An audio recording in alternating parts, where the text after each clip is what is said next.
Here are the top 10 greatest games for the Intellivision, according to fans of the Intellivision. Number 10 is Tower of Doom. This was originally intended to be a licensed Dungeons & Dragons game, but it was abandoned by Mattel when they began leaving the console market. Later, the company INTV finished the game and released it in 1987, which for reference was after the NES came out in America. You choose one of 10 classes and one of 7 game modes, then go around exploring dungeons, picking up items, fighting monsters, avoiding traps, and managing your inventory. You do have to put in effort to learn how all that stuff works, and there are some glitches, but overall the game has a lot to offer. Number 9 is Thunder Castle. Not to repeat myself, but here is another game released in 1986 by INTV that was originally planned to be released by Mattel much earlier. What you have to do is kill the guardians in each maze using what amounts to Pac-Man power pellets. There are parts of the maze that disappear and reappear, which adds a lot of drama to the gameplay. There's also some items that can be picked up and used at a later time. One of them increases your speed, one teleports you, and one freezes the enemies. It's a nice looking game, and the music is easy on the ears.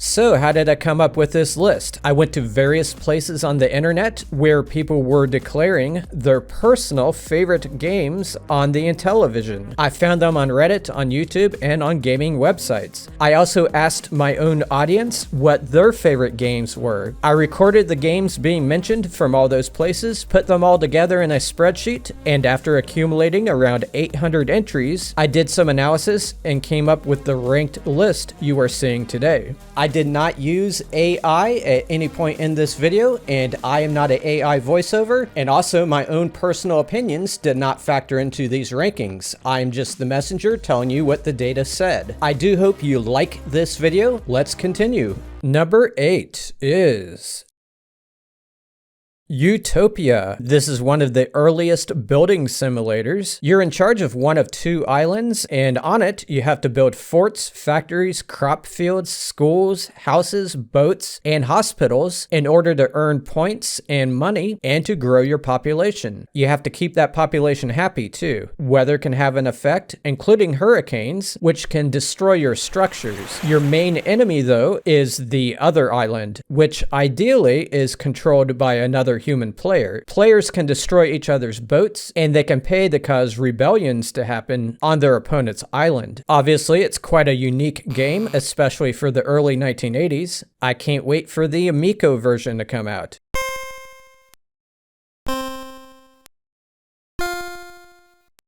Number 7 is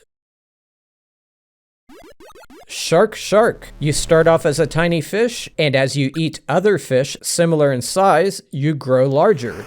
There's always a bigger fish. Meanwhile, other sea creatures try to kill you, including a shark, but you can kill the shark by nibbling on its tail a number of times. The bigger you are, the more damage those nibbles will do, just like in life. Everything takes place on just one screen, but the graphics are pretty sharp, the gameplay is compelling, and there's a lack of seriousness to it. So it's a good game to play if you just want to chill on the couch and consume some of those special brownies your neighbors made.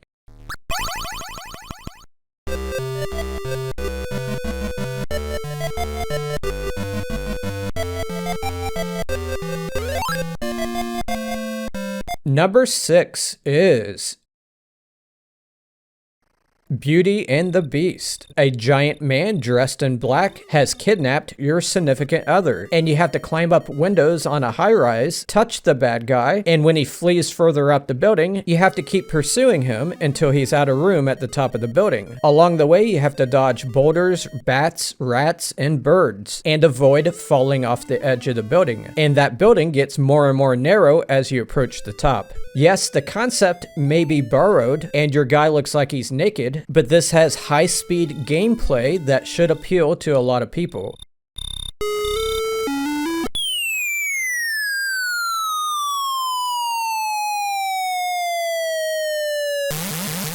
Number 5 is Astro Smash. You simply shoot upward and try to keep things from hitting the ground. Asteroids that land reduce your score, and the white spinner actually kills you if it hits the ground. When you reach certain score thresholds, the color of the background changes and the difficulty increases. Expect long play sessions because extra ships are given out frequently. Believe it or not, there is actual code for a second game within the Astro Smash cartridge, and that game is called Meteor, which was similar to Astro Smash, but it was canceled. It cannot be accessed, but there's rumors that if you hit the reset button frequently, it'll boot into Meteor. However, if that was true, there would be YouTube videos showing it, and I haven't seen one of those. Astro Smash is fun, but the 2600 version, called Astro Blast, is considered better because it runs at a higher FPS, and it's compatible with the paddle controller. Number 4 is Night Stalker. The name may make it sound like it's a low-budget, direct-to-VHS movie from the 1980s, but the game is actually about shooting robots within a maze, and not much else. As you progress, different types of robots show up, each one more mean than the last. Some of them are actually invisible. There's also bats and spiders, which will stun you if you touch them, and if you get too scared from this game, you can hide in the bunker that's in the middle of the screen. People enjoy the game because it has a creepy atmosphere thanks to the heartbeat-like sound that's in the background. Also, people in general tend to enjoy maze games that are a bit different than the other maze games.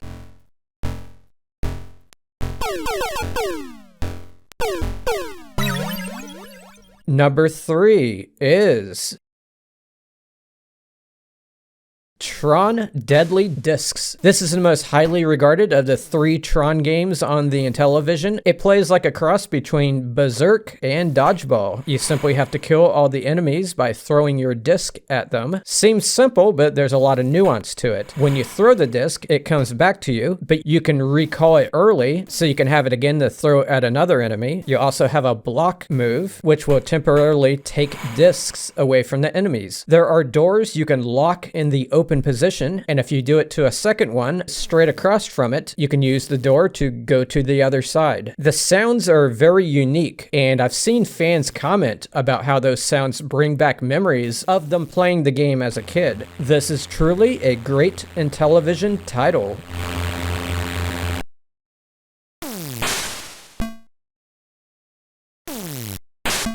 Before we get to numbers 2 and 1, let's go over some honorable mentions. These are games that barely missed being in the top 10. I'm just going to read them off in no particular order. Masters of the Universe, The Power of He-Man. Lock and Chase.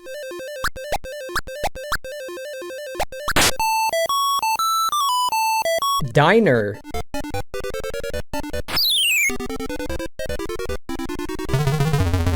The Dreadnought Factor.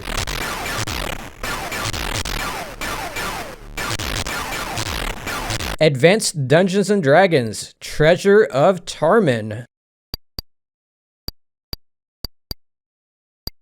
Major League Baseball.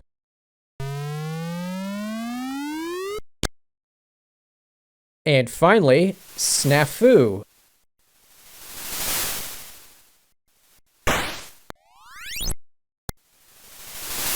And here are some miss honorable mentions. These are games that barely missed being in the honorable mentions.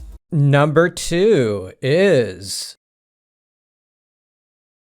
Advanced Dungeons & Dragons. Mattel later extended the name, calling it Advanced Dungeons & Dragons Cloudy Mountain. You need to get to the Cloudy Mountain on the other side of the world map, but to get there you first need to go into some other mountains and find a few items. Each of those mountain areas has a randomly generated maze within it containing enemies and the items. You have arrows to shoot, but your supply is limited, so you have to find more within the mazes. So what's so appealing thing about this game. It's the mazes, stupid. They are highly explorable, and it auto-maps them as you walk through them. You never know what's going to be around the corner, except for some of the noises that the enemies make. These are probably some of the best mazes of the second generation of consoles, and this is a must-have game for the Intellivision.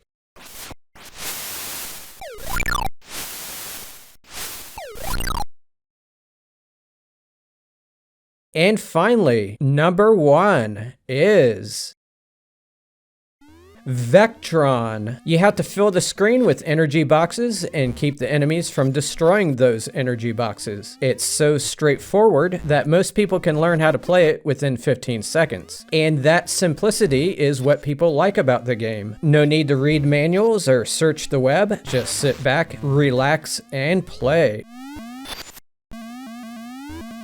Actually, this is a fake out. Haha, I tricked you. Vectron is considered by many to be too complicated, and most people struggle to beat the first stage. Very few people list it as one of their favorites, so it does not belong on this list. The real number 1 is actually Burger Time. You walk around, causing the burger components to collapse to the bottom of the screen while avoiding enemy food items that are walking around. You have a pepper spray that can be used to immobilize the enemies, and you can use the falling burger components to kill them as well. Intellivision fans like that it's a pretty good port of the arcade hit, though the level designs are a bit different. But what makes the game really stand out is the existence of the Atari 2600 port, which represents the enemies with square blocks. It all just looks horrendous by comparison. So yeah, Burger Time on the Intellivision is pretty cool. You want to know what else is cool? My 30 or so top 10 lists on this channel. I got ones for the Atari 2600, the Odyssey 2, the NES, the Genesis, and many others. So be sure to check those out. I'll see you next time.